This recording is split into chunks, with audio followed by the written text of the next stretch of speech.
quarto era, né, o quarto de descanso do meu filho. Ah, é? É. E quando veio a pandemia, eu transformei em home office. Ele fala que eu faço mau uso do quarto. Olá, meu nome é Hulk Janelli, sou professor universitário, design de produtos, sócio criativo da Atom Studios, youtuber e podcaster. E hoje a gente está com a Ana Paula Cury. Ela foi minha professora na pós-graduação, no mestrado, né? No mestrado. Foi muito legal conhecer ela, porque é uma pessoa que tem uma capacidade de entendimento da pessoa ocupando os espaços de convívio de uma maneira tão incrível que hoje ela trabalha com vários movimentos pensando as pessoas no espaço e como elas se comportam ali. Então, é muito legal a questão da convivência que eu tive. Isso foi importante pra caramba pro meu trabalho de mestrado, quando a gente estava discutindo isso, até porque eu falava muito sobre a questão do convívio social das pessoas nas redes e como essas relações iam se transformar, e agora tá bombando, né? A pandemia aí mostrou o quanto foi importante a questão das comunicações, então fez parte do meu trabalho, e ela ajudou muito com essa visão, assim, sui generis dela, bem ímpar da pessoa convivendo no espaço. Então, antes do espaço existe a pessoa, e essa relação da pessoa fazia com que a existência de um espaço ou de um lugar se fizesse interessante ou não, ou se fizesse necessário ou não. Então, ela foi fundamental nesse estágio de eu realmente conseguir linkar o design de produto, o design nesse pensamento do UX, UI, né, de pensar as pessoas, e a arquitetura, os espaços e os lugares, entendendo como são as movimentações e tudo mais. Ana Paula Cury é professora doutora do programa de pós-graduação em Arquitetura e Urbanismo e do mestrado em Engenharia Civil da Universidade de São Judas Tadeu. É professora do curso de graduação em Arquitetura e Urbanismo da Universidade de São Judas Tadeu e da Universidade Presbiteriana Mackenzie. Ela é arquiteta e urbanista. É pós-doutora pelo Instituto de Estudos Brasileiros. É Fulbright Visitor, professora City College de Nova York. Em 2019, publicou o livro Arquitetura Moderna Brasileira, Uma Crise em Desenvolvimento, textos de Rodrigo Lafevre. Ganhou o prêmio Amparc de melhor livro coletâneo em 2020. Em 2016, em coautoria com Fernando Lara, Planejamento e Participação, Um Falso Dilema, o livro.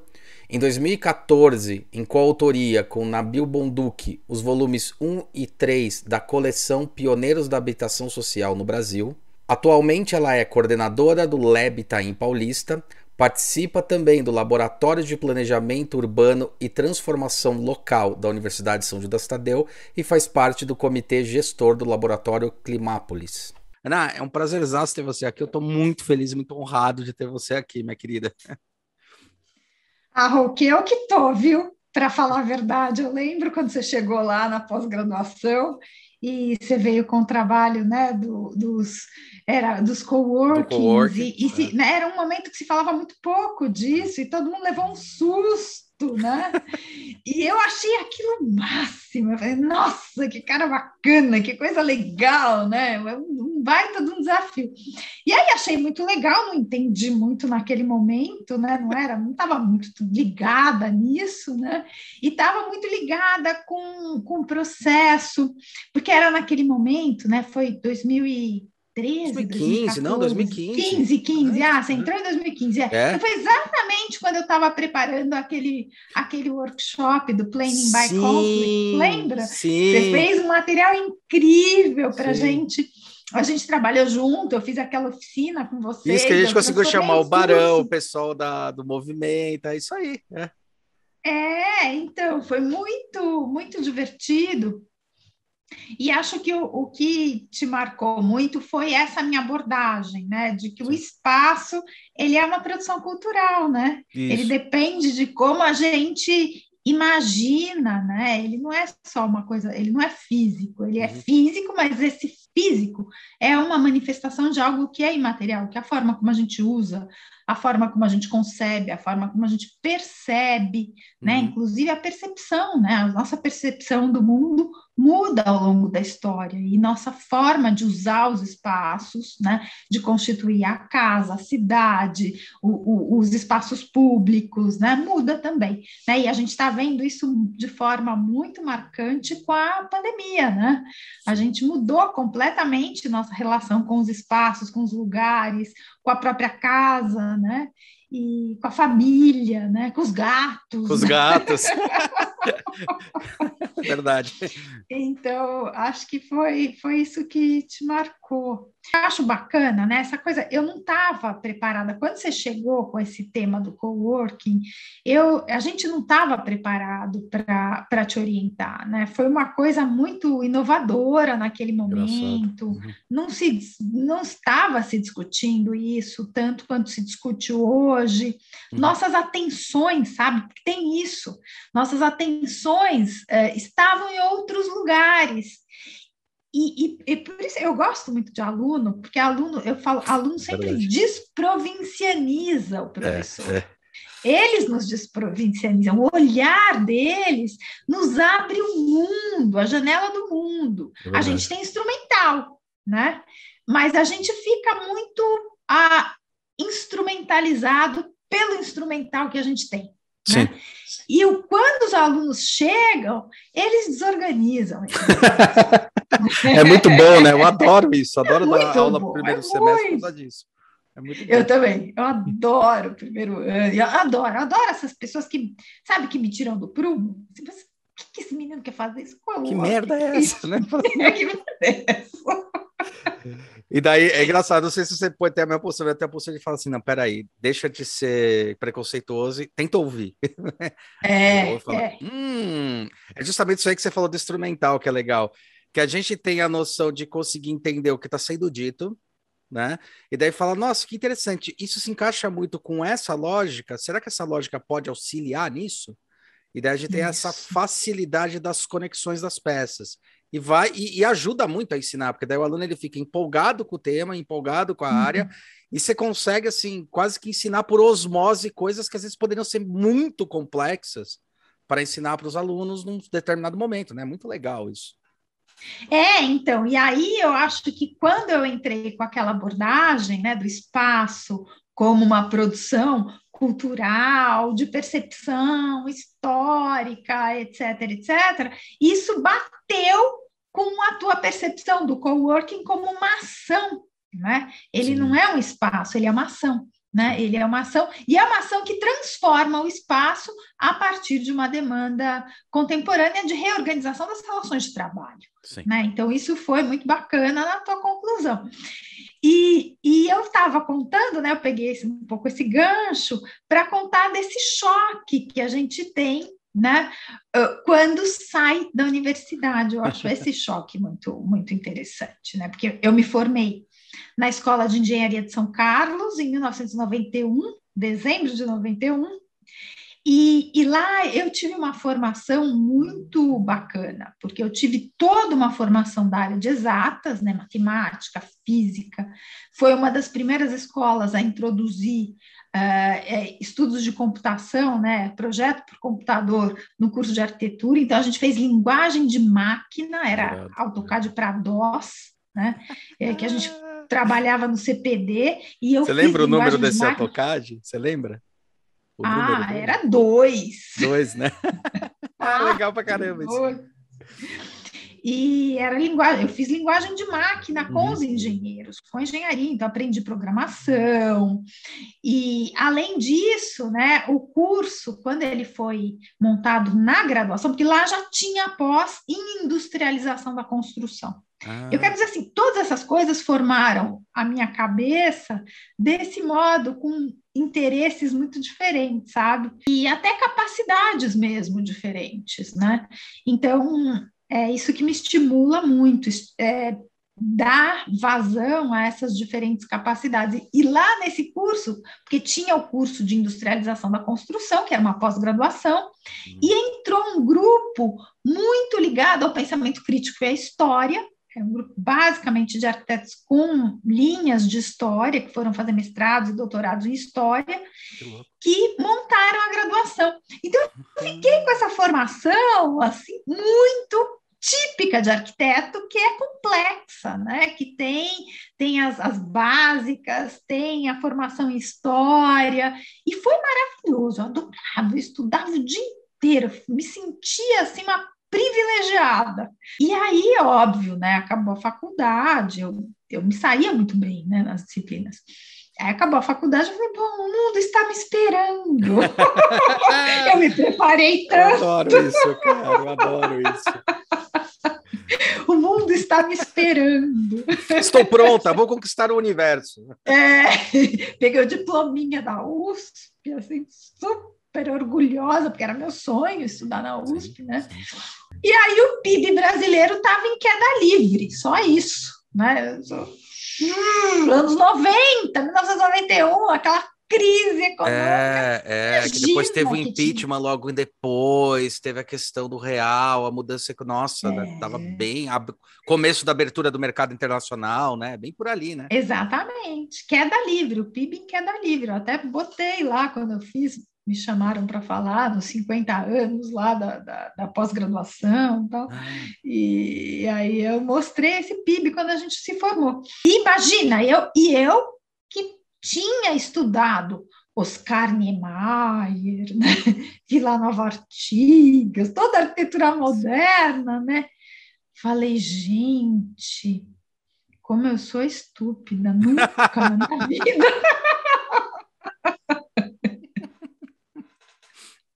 Imagina, né? Não tem alguma coisa aí, eu preciso descobrir. Tem alguma coisa, eu estou bem formada, eu estudei tudo direitinho, né? O que está errado? Deixa eu saber o que está errado. Eu me recusei logo a continuar estudando e fui trabalhar, né? Fui trabalhar em escritórios de arquitetura e, claro, né, que eu encontrei vagas sempre em função dessa minha habilidade com os programas, que era uma coisa nova no mercado, sim, né? Sim. E foi assim que eu me inseri na São Judas. Eu entrei na São Judas como professora de AutoCAD, depois inseri o Revit lá, fui uma das primeiras a inserir o programa de Revit lá. Irado. Mas eu adorava a história, né? E eu fiz meu mestrado e meu doutorado e meu pós-doutorado em História da Arquitetura, né? Caramba, foram os 3 que você fez em História? Foi os 3 em História. Nossa, eu não sabia que tinha sido os 3. O mestrado eu fiz sobre o chamado Grupo Arquitetura Nova, que é um grupo de arquitetos, fantástico, né? Nossa. E eles tinham, eu achava muito curioso, porque eles tinham essa visão muito irreverente da técnica, e ao mesmo tempo muito competente, porque eles eram exímios, né? Desenhistas, projetistas, entendiam muito de construção, mas ao entender de construção, podiam subverter a ordem da construção e pensar um canteiro de obras como sistema, como ponto de partida para pensar o projeto. E eu achava isso incrível, né? Achava muito incrível. E eu lembro o meu choque, a primeira vez que eu visitei a casa Eládio Capizano, que foi uma das primeiras casas que o Rodrigo Lefebvre fez junto com o Sérgio Ferro, ainda estudantes da FAUSP, em 56, 58, a casa mais ou menos. E eu entrei na casa, ela tem assim uma abertura zenital no telhado, né? E tem um sistema de brises móveis, que se movem com catraca de bicicleta, que é uma coisa engenhosa, maravilhosa. Eu olhei aquilo e falei, gente, como eu sou estúpida, jamais vou fazer isso na minha vida. Como é que eu ia pensar uma coisa dessa? Eu nunca seria capaz de pensar uma coisa dessa, né? E aí, óbvio que muito curiosa que sou, né? Fui escavando, e descobri, né? O Rodrigo também não pensou aquilo. O que era aquilo, né? Aquilo era a construtora que fez aquela casa, que fez, aliás, grande parte do patrimônio residencial paulista, da Escola Paulista em São Paulo, né? Que é a construtora Sempla, que fez parte do meu doutorado depois.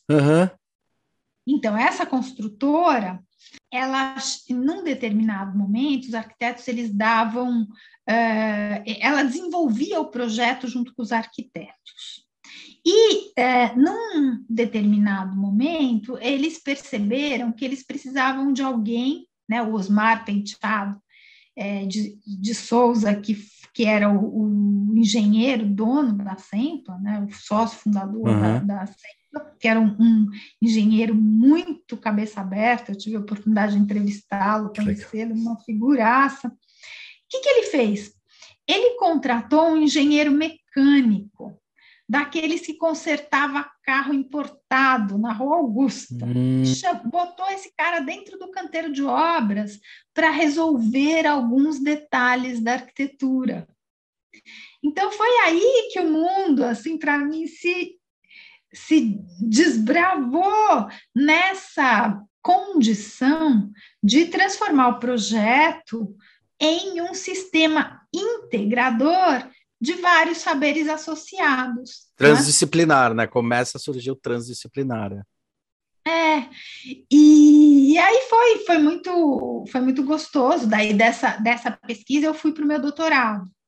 E aí o meu doutorado eu falei, bom, esses 3 arquitetos, né, eles pensavam sistemas construtivos que respondiam ao subdesenvolvimento brasileiro. Eles queriam que a técnica fosse a mais simples possível para ser apropriada por pessoas de baixa renda, tá? E os materiais eram aqueles que tinham nos depósitos espalhados pela cidade. Então, a técnica era uma posição sobre o sistema de desenvolvimento brasileiro, né? E ao perceber isso, né, que eu fui para o doutorado. Aí eu levei essa hipótese para o doutorado, dizendo, olha, se estes arquitetos agiram desse modo, a pergunta é, como outros arquitetos que tinham outras visões de desenvolvimento agenciavam a técnica e o projeto? E aí eu criei uma espécie, né, de categorias, vertentes, né, de arquitetos em função dessas escolhas tecnológicas que eram indicadores da visão que esses arquitetos tinham do mercado, do setor privado, né, da indústria de materiais e componentes e do papel do Estado na produção da arquitetura. Então, aquela tecnologia, aquela opção tecnológica, aquele projeto respondia a essa visão do que eu estava chamando, né, de visão do arquiteto sobre o desenvolvimento brasileiro. Né? E aí, quando eu acabei o meu doutorado, né, foi bem aceito, eu ainda não publiquei, mas eu vou publicar em breve. O meu orientador, que foi o professor Nestor Goulart Reis, que é um scholar, né, super sério e tal, falou, Ana, vai discutir desenvolvimento com quem entende disso, tá? Que irado! Porque é muito fácil você discutir desenvolvimento na escola de arquitetura, todo mundo sabe um pouquinho, né? Um senso comum, né? Sim. Como é que é? Ministrar palestra para os peixes, né? Tipo por aí, né, padre? E daí eu fui... Sermão para os peixes, eu lembrei. A peça Sermão para os Peixes. Eu fui para o pós-doutorado e me envolvi nessa pesquisa sobre o Rômulo Almeida, que vai ser lançada agora, sexta-feira, né? E que foi um dos... Eu me envolvi nessa pesquisa, e nesse percurso eu me envolvi em várias pesquisas, né? na pesquisa Pioneiros da Habitação Social no Brasil, que lançou aqueles 3 volumes lá, que foi o Inventário do Varguismo, e como eu estava fazendo esse trabalho do Inventário do Varguismo, estudando estudos de previdência com o professor Nabil Bonduque, a Nilce Aravec, a Flávia Brito, a Salwa Manuel, todas as minhas colegas naquele momento, hoje todas professoras, né, da USP, da Unesp, em várias instituições renomadas, mas na época éramos todas iniciantes, né, eu era mais velha, e eu coordenei, né, eu coordenei essa pesquisa, principalmente a organização do material, por isso eu sou coautora, né, do inventário e do segundo livro, que é o livro que aprofunda as experiências dos conjuntos, então eu organizei com ele. Mas eu estava fazendo essa pesquisa do varguismo ao mesmo tempo que estava fazendo doutorado, né? E aí, quando eu entrei no IEB... Essa eu não sabia. Nossa, cara. E dando aula na São Judas. Caraca, meu, para. Foda. Aí eu entrei no IEB, mas eu entrei com um projeto, né, que não era esse do Rômulo, esse é o projeto do meu supervisor, que era um projeto que chama, que hoje é minha bolsa de produtividade em pesquisa no CNPq, que eu quero publicar, que chama Razões Políticas da Arquitetura Brasileira, né? Que a ideia é, então, repor a história da arquitetura, pensando nas razões políticas que informam a questão do estilo, né? A questão do estilo moderno, neocolonial, Tá, escola você vai passar por tudo, então, na verdade. A ideia é tentar fazer um raio-x de tudo. Eu vou começar com o nacionalismo, né? Nos anos 17, as ligas nacionalistas nos anos 17, o movimento neocolonial. Tá. Então, começo aí, né? E termino com a arquitetura nova, né? O Sérgio Ferro, tal. Vou até os anos 70, 80. A perspectiva é essa do recorte, né? Caramba, mas é entender recorte, a arquitetura como razão política mesmo, né? Razão política no sentido de que Sim. é uma decisão estética que não pode ser pensada, né, sem o compromisso político, sem a visão de mundo política que informa a decisão do arquiteto. Né? Então, acho que porque também me incomodava muito quando eu me formei, né? Eu lembro, eu me formei em 91, em 94 a gente foi para a Itália. O Renato conseguiu uma bolsa, né, de doutorado, sanduíche, e eu fui junto. Quer saber? Eu vou junto. E fui junto, de esposa, e lá fomos para Veneza, né? Ficamos um ano em Veneza. E lá em Veneza eu falei, bom, o que eu posso fazer aqui? O que eu posso fazer em Veneza? Estudar a história do Renascimento italiano, né? Aí fui lá para o Instituto de Arquitetura da UAV, né? Tive aula com Giorgio Ciucci. Que legal. E fiz o curso de História da Arquitetura do Renascimento, que foi transformador. E claro que o Giorgio Ciucci é um historiador, né? Que na linha de Manfredo Tafuri, é um historiador para quem o século XVI e o Renascimento não pode ser entendido por fora das razões políticas do nascimento da burguesia, do Mediterrâneo. Então, assim, aí a coisa fecha, né? Quer dizer, a história da arquitetura, ela não é simplesmente uma história dos estilos, né? Mas é que as pessoas veem estilos, né? Leem estilos como aquele bolo de noiva, né? Isso, Os estilos não são bolo de noiva, eles são uma posição do homem em relação ao passado. Sim. Né? E em relação à técnica, e em relação ao ornamento. Isso que eu aprendi também com o Sérgio Ferro, né? Que vai fazer toda a recuperação dos canteiros de obra da Idade Média, etc. Neste sentido, né? São posições. Então, é uma outra percepção do ornamento na arquitetura. É legal. É legal porque você faz eu lembrar muito da importância da Torre Eiffel, não como sendo um elemento estético, mas como sendo um resultado dessas exposições universais. Palácio de Cristal, Torre Eiffel, que é a construção do aço como poder de subir mais os andares, essa estrutura do estudo do aço, né? Que aí é o modernismo lá fora, né? Mas vem muito dessa técnica, né? Hoje a gente enxerga a Torre Eiffel como algo, sim, mas quando você vê em fator histórico, ela representa muito do poder político do momento, que é essa transformação do aço, a transformação do negócio, né? Acho que isso é muito legal quando você começa a refletir. E ela tem esse poder também, né, de como o Duomo de Milão, né, de unificar Paris, né, então por isso na Exposição Universal essa capacidade de unificar Paris, de ser uma onipresença, então tem todo um significado simbólico, né, que essa aquisição técnica se emana, né, se junta, amálgama, né? Então, eu acho que é aí que mora sempre meu interesse, né? Que louca, Da relação do espaço com o significado, com o simbólico e tal. Mas eu tava te contando isso, né? Para dizer que eu tenho esse pé aí na história da arquitetura. E como eu estava fazendo esse trabalho com varguismo e tal, quando eu entrei no IEB para fazer esse percurso pela história da arquitetura a partir do olhar do desenvolvimento, que era o que eu queria fazer, mas daí como professor da área de História Econômica, que é o professor Alexandre Barbosa, né? Então, ele me convidou para participar dessa pesquisa do Rômulo Almeida, né? E aí foi incrível, porque foi uma pesquisa que mudou minha cabeça sobre o que é o desenvolvimento, né?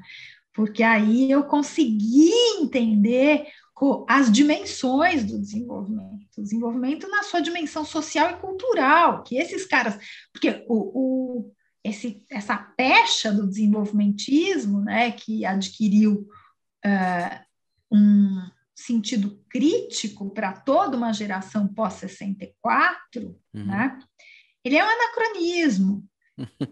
Ele tem a ver com esse momento histórico pós-64, mas ele foi lá nos seus começos, né, uma luta, uma disputa para a superação do subdesenvolvimento dentro de um projeto de autonomia social e cultural do Brasil. Tá? Ele começou assim. Tá?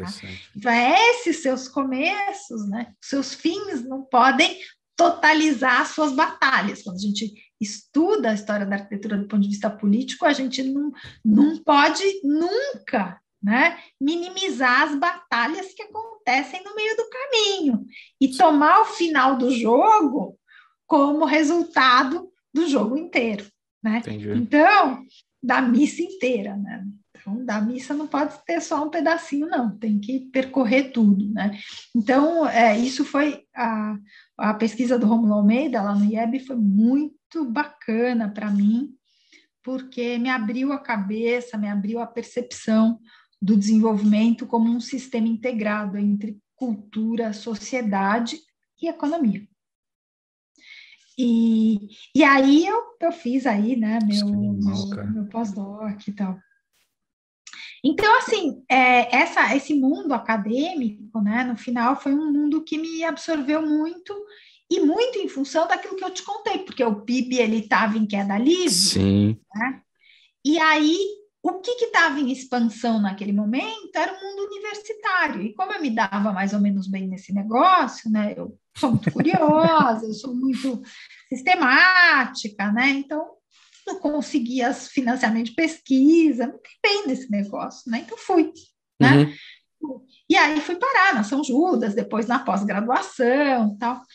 Mas aí eu conheci uma pessoa que mudou minha vida, que foi muito legal conhecer, né? Mudou um pouco essa trajetória minha em direção à história, que foi a professora Anide Mettmann, lá do Direito da São Judas. Lembra da Anide? Lembro. A Ani é muito figura. E a Ani tinha uma casa de transmediação de conflito. Hora que eu olhei aquele negócio, que eu conhecia, eu fiquei com inveja, falei, gente, eu preciso ter uma coisa experimental, isso, eu não vou... E ela sempre fala, você fica preso nessas coisas de histórias, olha o mundo, né? E aí, isso coincidiu, né? Eu tinha prestado uns concursos na USP, não passei e tal, aí eu falei, quer saber, deixa eu olhar o mundo. Como ele é hoje. E aí, o que aconteceu na São Judas naquele momento, quando você entrou? A gente teve o fluxo do ProUni. O ProUni em 2009, a São Judas, antes de 2009, a São Judas era pequenininha, tinha poucos alunos, estava colhendo. Quando veio o ProUni, aquela faculdade se povoou de uns meninos muito interessantes, que conheciam a cidade como ninguém, que tinham outros olhos, incomodavam os professores, porque não conseguiam ter aquela visão burguesa do projeto. Sim, eu lembro da angústia da menina que falava assim, professora, eu tenho tanta dificuldade, porque você vê, a vida inteira eu morei num cubículo com a família inteira. Eles falam para mim, eu não consigo, né? A E por experiência outro lado, era uma experiência muito diferente. E por outro lado, eu falei, gente, isso é ouro, em pó, porque é uma percepção que nos desprovincianiza da nossa profissão elitista. Fora que torna muito mais relevante uma própria discussão que a arquitetura tem, que é a discussão dos muros, né? Então isso derrubou os próprios muros psicológicos, né?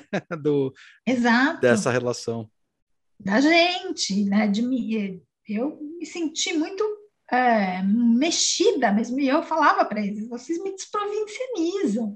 Estava enxergando o mundo através deles. E eu percebi que muitos deles moravam no Itaim Paulista, né? E aí eu montei aquele seminário que você participou, sim, Planning sim. by Conflicts. Tem a ver com isso, tem a ver com essa visão da Ani, né, de que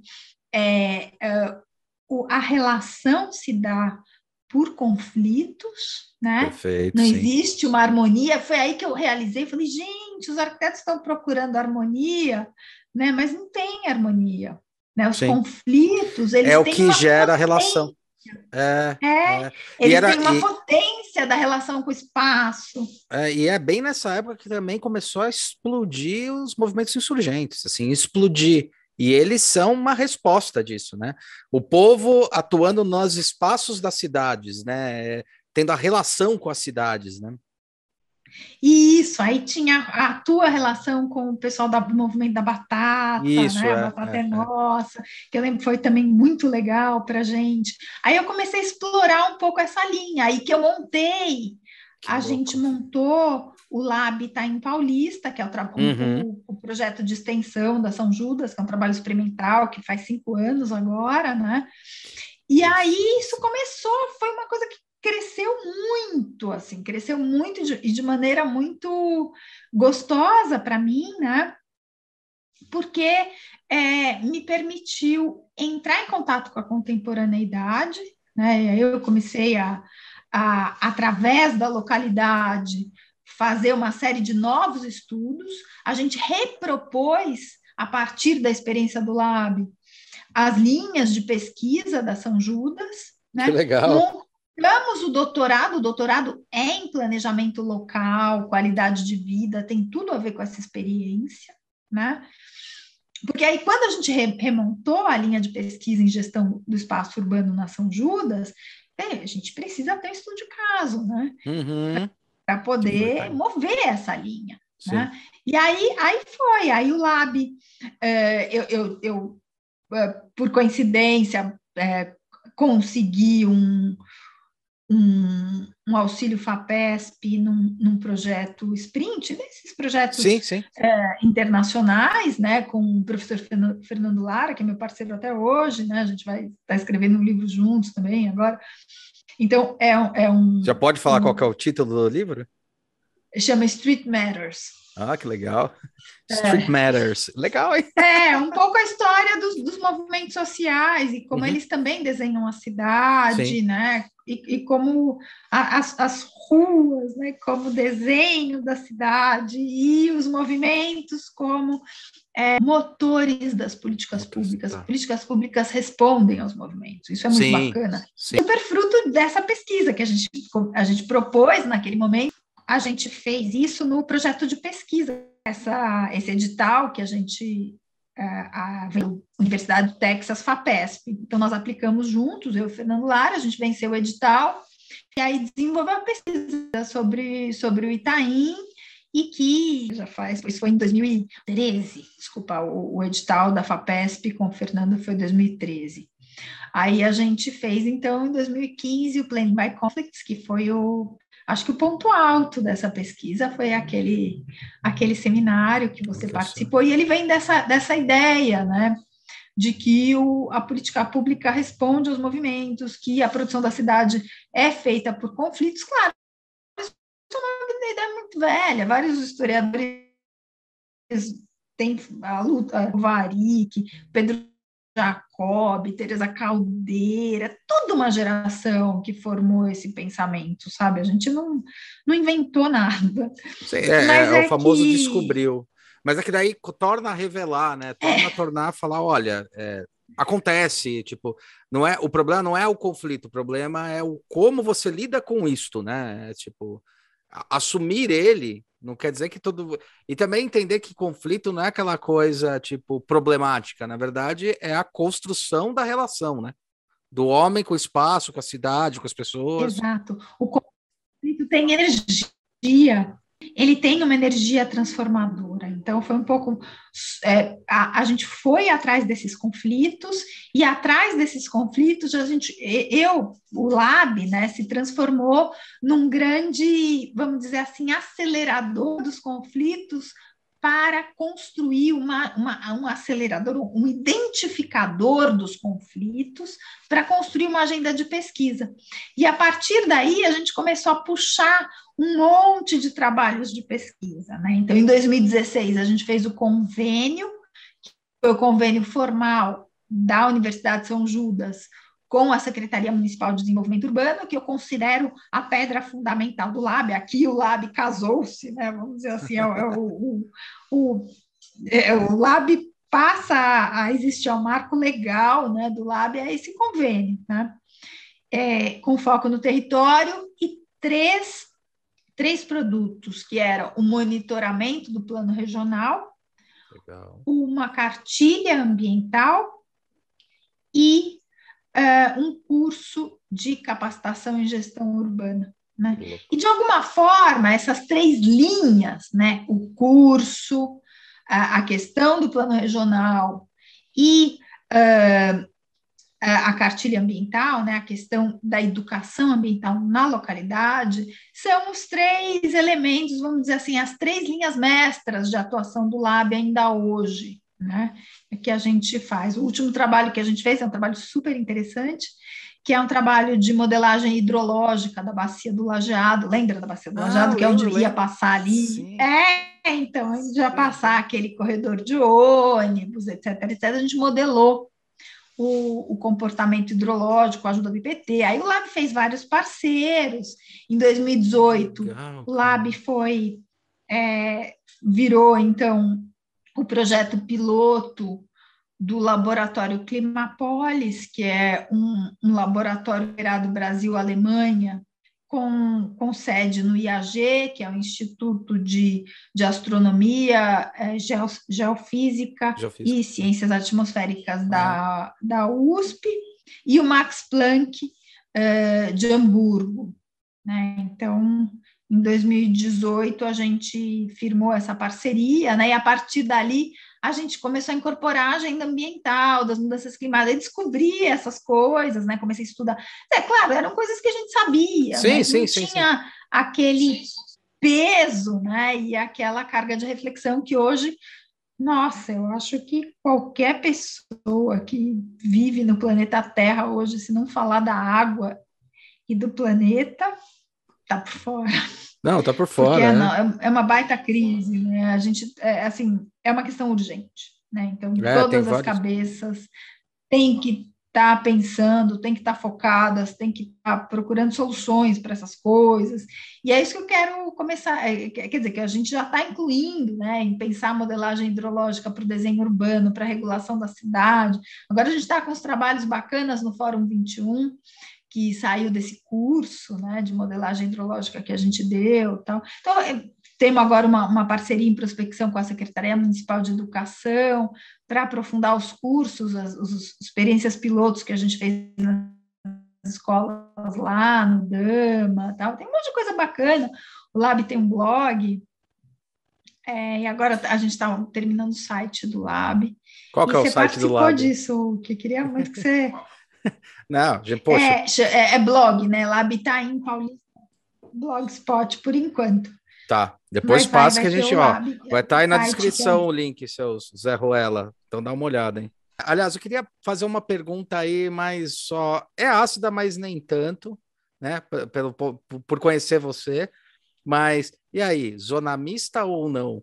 tava provocando isso porque foi engraçado. Eu percebi nesse movimento, né? A gente tem o PDE de São Paulo, ele teve uma transformação, inclusive quando eu estava no curso, foi praticamente naquele momento que teve a reconstrução do novo PDE de São Paulo, né?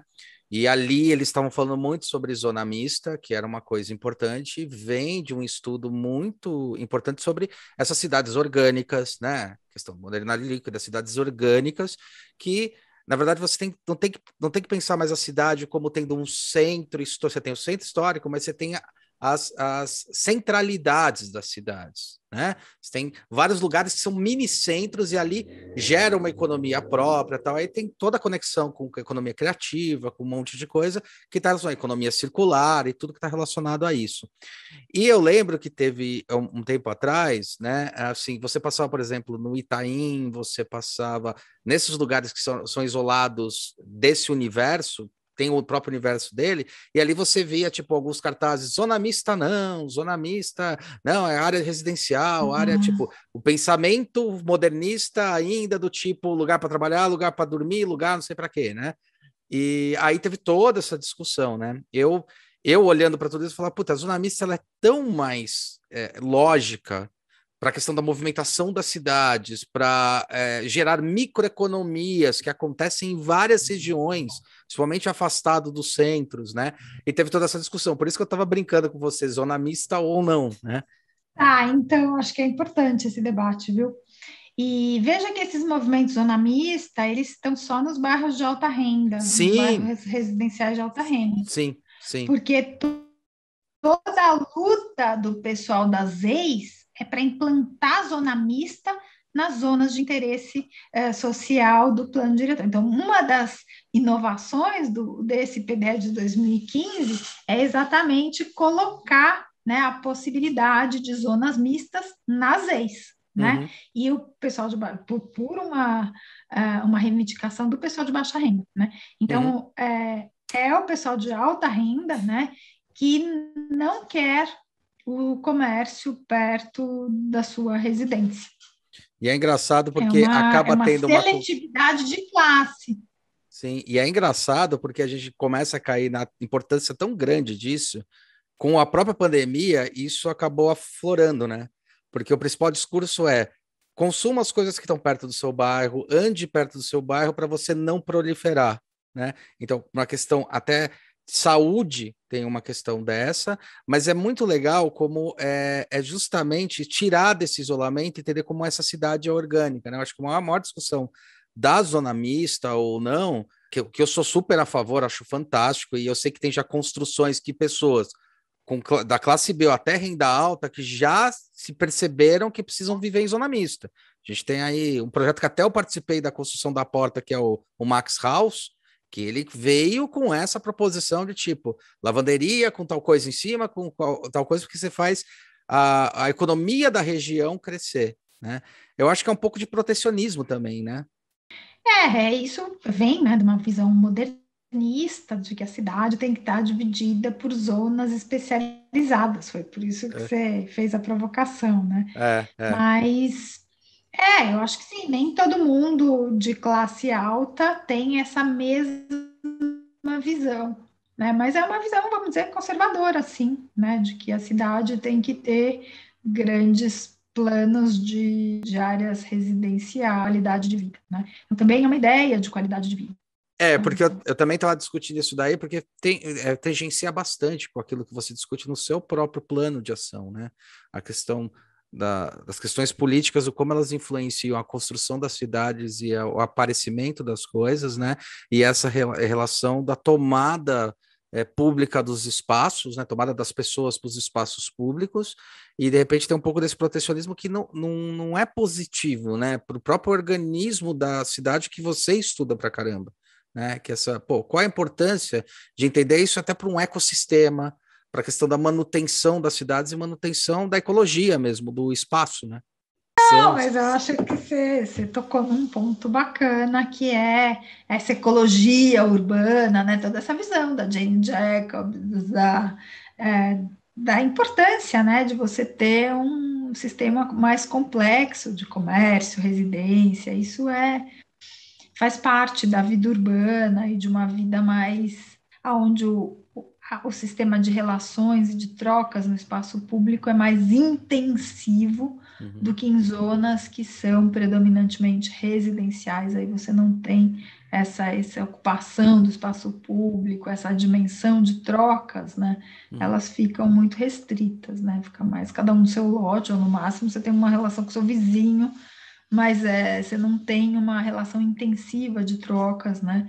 Que as zonas de uso misto têm no espaço público, né? Então, o uso misto, ele é um importante fator de agregação, de centralidades locais, de conexão social das pessoas do bairro, com o bairro, né? Tem toda uma intensificação da sociabilidade que acontece em função desse tipo de zonas, né? Zonas mistas. Eu estava conversando com a Carla Link, a Carla estava conversando com ela num podcast lá faz um tempo, também ela trabalha bastante com esses movimentos, e daí ela comentou lá um pouco sobre a economia Donut, né, sobre como é que funciona esse sistema, e estava falando que o modelo que as cidades deveriam seguir era o modelo que as comunidades seguem, né, quando se fala sobre conceitualmente, né, porque dentro de uma comunidade, é comunidade que a gente fala vulgo favela, né, o pessoal chama de comunidade, é comunidade, que ali você tem realmente a coexistência entre as pessoas, da questão da relação das pessoas com as pessoas e com os espaços que eles ocupam. Então, ela estava até dando uma descrição, né, na época, foi bem no começo da pandemia que eu comecei a conversar com ela, lá no ano passado. Ela comentou que era interessante porque a ação pública tentou fazer alguma coisa para o controle da pandemia, mas quem conseguia controlar mais ainda a pandemia era as próprias comunidades, que elas entendiam, cuidavam do outro, isolavam o que precisava ser isolado, entendiam o que acontecia. Então, essa cidade orgânica acontecendo, sabe? E daí teve que usar essa intenção e esse entendimento, que eram justamente as pessoas de dentro das comunidades que regulavam o organismo ali para poder dar as informações, as ações, entender o que estava acontecendo, né? Então, às vezes, não precisa ter uma imposição externa, mas entender esse organismo, né? Teve aquele movimento muito legal acho que é o G10 das favelas, né? Isso. Que o pessoal em Paraisópolis criou. Eles criaram sistemas de vigilância, né? Que eram, acho que eram 50 famílias, eram o presidente, cada um era um presidente de uma unidade, né? O presidente da rua. E esse presidente, ele era imbuído, né, da função de gerir os problemas de saúde que tivessem naquela localidade, se tem alguém doente, então comunicar, levar. Então tinha uma coisa de auto-organização que foi super importante. Tiveram várias, né, respostas das comunidades para esse momento da pandemia. Teve o movimento das mães da favela, né, em Heliópolis, teve muita auto-organização. Em Belo Horizonte teve movimento, sim. Vários lugares. Foi muito elucidador, tanto da pobreza quanto da capacidade de organização. Ela é uma pobreza material, mas ela é uma riqueza intelectual. Sim, tanto que eu acho que o grande... capacidades. Tanto que eu acho que o grande tapa na cara nessa história foi que não teve um aumento percentual muito maior da questão da contaminação, que todo mundo falava, nossa, eu lembro que tinha um preconceito quando começou a história da pandemia, já provocando mesmo, a gente ouviu bastante, imagina quando a pandemia chegar nas favelas, que a gente tem condições, e não teve uma diferença tão abrupta percentualmente, na verdade eu via muito mais gente que tinha grana fazendo cagada do que esses caras que se cuidavam, tô falando assim, vendo isso na mídia, vendo que as coisas aconteciam. Óbvio que a gente não está levando, extrapolando que as questões de algumas condições, mas eu vi que foi um belo tapa na cara, falando, lá ferrou, quando entrar, acabou. Não foi bem assim que aconteceu, né?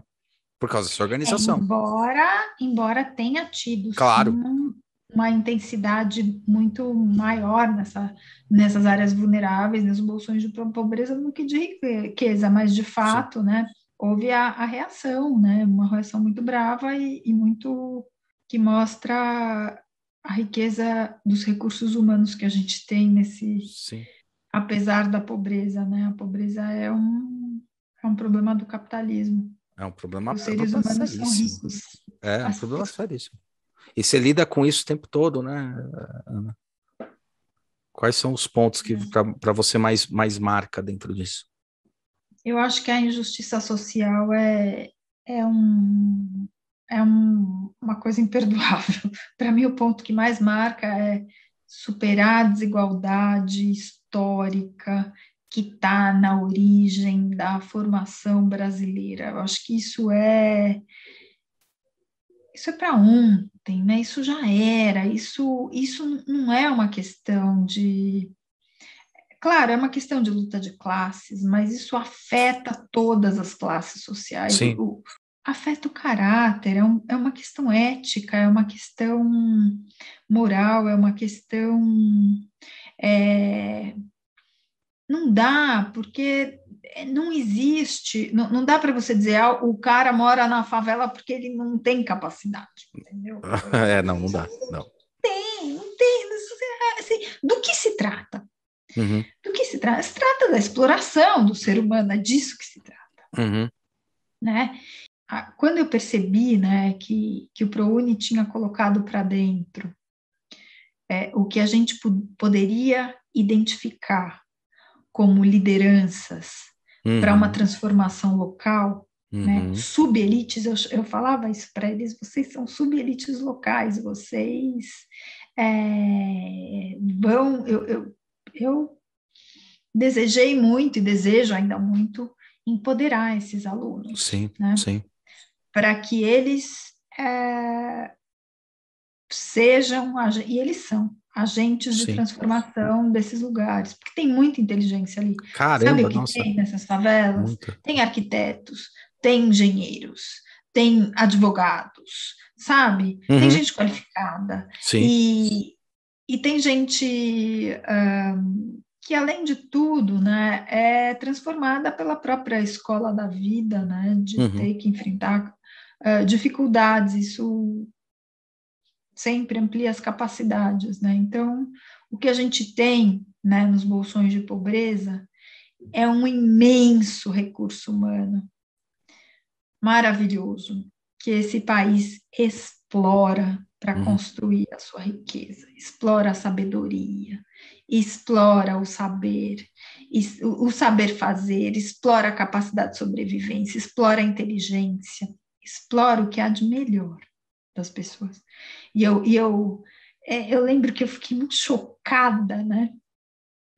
Que uma vez veio uma aluna, né? Falou, a gente precisa trazer as mulheres da periferia para ensinar, né? Desculpa, era uma fedelha de classe média que não sabia fazer o oco-copo e quer ensinar o quê para uma mulher periférica, cara? Não, me desculpa. Então, isso eu acho uma coisa curiosa, porque se confunde muito a questão da pobreza com a ignorância, não tem nada a ver, né? Tipo, quantos alunos, assim, eu convivo também com esses, a São Judas me permitiu isso, o Senac me permite isso bastante também. Cara, o que eu já tive, outro dia eu estava comentando, eu tinha um aluno, tinha porque já dei a aula, mas acho que foi semestre atrasado, no Senac. Esse era impressionante. O moleque não conseguia falar direito, que eu digo assim, falar problema, tinha algumas coisas assim. Uma moleque era de uma inteligência. O cara fez um projeto, tinha uma você provoca, sabe quando você provocava assim, que você fala, eu vou provocar porque eu gosto de provocar, eu não ligo para onde o cara tá, eu provoco, puxo mesmo. E provoquei ele e o cara acompanhava a provocação, que muita gente não acompanhava, porque eu ia provocando, aí eu ia puxando mais ele. Aí ia falando, tá, vê tal coisa. Aí o cara vinha e falava, eu vi tal coisa, olha só isso aqui que eu encontrei, dá uma olhada. E o cara vinha com material, ou que é aquilo lá que eu também discuto bastante na questão das universidades e tal, ele vinha com material que ele descobriu no YouTube de alguém que estava pesquisando uma área muito legal, o material que ele vinha no Wikipedia, que eu acho que tá fantástico, Wikipedia e tal, e vários lugares, assim, com extrema, mas são materiais, assim, complexos, sabe? E o cara deu uma aula quando ele teve que fazer a apresentação dele. Então, assim, acho que você passou mais do que eu passei menos tempo isso do que você, por ter menos tempo de convivência, mas é impressionante a capacidade que assim, o que você precisa dar para uma pessoa é oportunidade.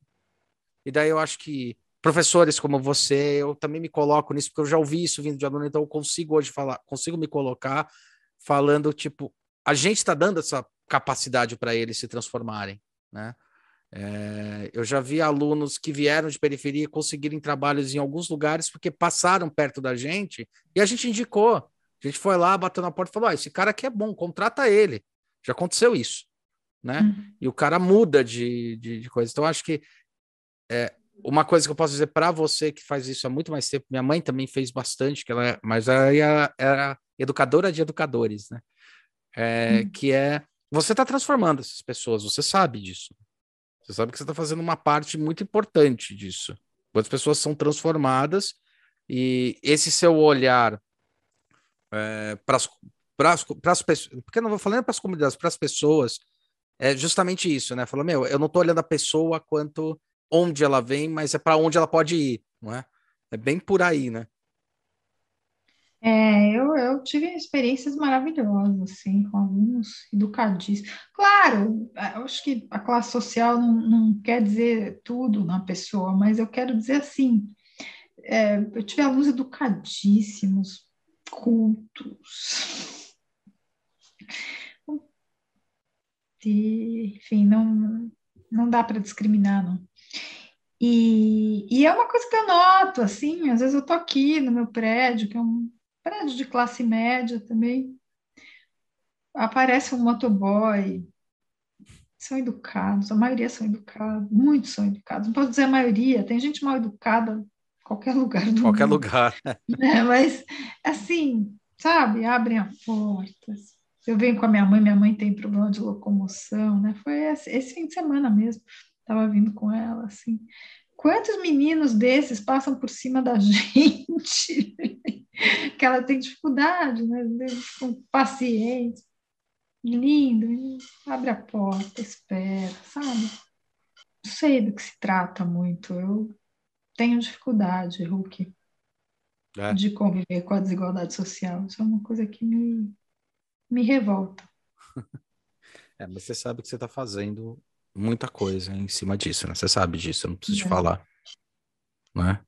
Quanto mais você cava, mais você sabe que podia fazer mais. Isso eu sei também. Mas você sabe o que Dá você está fazendo. desespero, né? Dá. Dá desespero. Dá desespero. Ainda mais hoje, tá muito. Você anda na rua, o número de pessoas na rua, Nossa, a tá crise. Mas, enfim, vamos lutar, né? sempre, né, Aninha? A gente foi para um É, caminho assim, mais filosófico e pensando um pouco mais reflexivo, né? Não é nem filosófico, mas reflexivo sobre a nossa posição, né? Mas eu acho que é por aí, né? A arquitetura também discute isso, né? Os espaços são para as pessoas, né? As transformações desses espaços são feitos por pessoas, e a importância delas para a movimentação, para o organismo vivo mesmo, né? Do que acontece dentro da própria arquitetura, do espaço das cidades e assim por diante. Ficou aquele clima meio puta reflexivo. Espero que vocês estejam refletindo também, que isso é importante. Tá? Qualquer um nas áreas de vocês podem fazer um pouquinho mais. Queria saber se você quer deixar algum recado final, alguma coisa. Foi um prazerzaço e, porra. meu recado é: vamos para a rua, vamos para a luta, cada um no seu posto, né? E a gente tem que mudar esse país. Cada um do seu lugar, cada um do seu posto, né? Cada um com a sua própria revolução, mas a gente vai ter que fazer essa. E o que é arquitetura para você hoje, na sua visão? O que era e o que ela é hoje, na sua visão? Olha, eu acho que a minha visão da arquitetura se transformou muito, né? Eu acho que a arquitetura hoje ela é fundamental para a saúde e para a segurança pública. Uhum. Eu acho que sem cidades mais resilientes, amigáveis, né, a gente vai ter um futuro muito pior. E as cidades estão no centro, né? A reconstrução das cidades como sistema humano e físico, espacial, elas são a potência transformadora em direção dessa revolução que eu acho que a gente tem que fazer. E é engraçado porque é muito difícil que as pessoas percebam, né, essa correlação entre cidade, saúde e segurança pública. Uhum. É mesmo, é engraçado. Eu acho que, infelizmente, o ser humano ele tem uma incapacidade, às vezes, de perceber se não passa pelo problema. Isso é uma crítica. Mas mesmo o poder público, viu, Hulk, eu acho que a própria gestão, a administração municipal, ela fica muito premida por problemas imediatos, né? E pouco se mobiliza por estratégias mais eficientes. A própria saúde, a questão da saúde não é só saúde. Uhum. A saúde não é saúde. Uhum. É que nem o Lajeado. A gente fez a modelagem, lembra que eu te contei da modelagem do Lajeado? Você mostrou, então, sim. Sabe o Jardim Pantanal, ali, que enche sempre? Uhum. Por que ele enche? Porque todas as bacias estão urbanizadas e a água faz assim, tchum! Então, o problema do Jardim Pantanal não está no Jardim Pantanal, entende? Ele é um reflexo, né? O problema da saúde não está na saúde. O problema da segurança não está na segurança, entende? Então, se a gente não tiver esse pensamento holístico... Né, eles estão olhando, na verdade, a consequência e não a causa, né? Aquela história. Claro. Estão pegando a parte pelo todo, o fim pelo sistema inteiro, né? Não é. Então, assim, não pode achar que a questão da saúde é saúde. A questão da saúde não é a saúde. A questão da saúde é a cidade, né? É a natureza, é a gestão dos recursos naturais, é o futuro, é a questão da segurança idem e bidem, segurança alimentar, segurança psicológica, sabe? Psicológico, saúde mental. Então, vamos lá, né? Eu gosto muito, acho que a minha última fala, eu acho que eu quero falar do Milton Santos. O Milton Santos fala, a gente tem dois direitos. Bom, o direito territorial e o direito cultural. Essa Constituição, ele está falando isso na Constituição de 88. Sim. Essa Constituição, se não rever o pacto territorial brasileiro, não vai fornecer uma democracia de qualidade para o Brasil. Ele não falou desse jeito, mas a mensagem era essa. Sim. Dois direitos, territorial e cultural. O que a gente precisa é de um novo pacto territorial. Esse pacto está na cidade, mas está também no campo, está na relação cidade-campo, nas desigualdades regionais que levaram à urbanização, enfim, por onde você quiser. Construção social. Legal. Aninha, obrigado. Foi um prazerzaço. E espero que tenha curtido também. Falar com você, viu? Pô. Não some. Não vou sumir, não se preocupa, não. E, Ana, agora a gente terminou, obrigado. Conta com a gente o que você precisar, às vezes, de alguma divulgação, o canal tá aberto, tá? Principalmente pro trabalho que você faz, as coisas. Precisou, de repente, quiser fazer alguma matéria, alguma coisa para falar, tal, o canal tá aberto, tá? Obrigadão. Sempre que você quiser, minha querida. Vamos lá, se você for lá pro doutorado, me avisa. Aviso sim. Se quiser trocar uma ideia sobre o projeto, essas coisas. Aviso sim. Tá? Vai demorar ainda um pouquinho, mas aviso sim. Tô planejando aí, que agora tá... Essas coisas aí, todas que a gente tá fazendo, tá tomando um tempo aí. Tá. Mas é sempre assim. Tá. Tchau. Obrigada. Beijo. Tchau. Obrigado a você.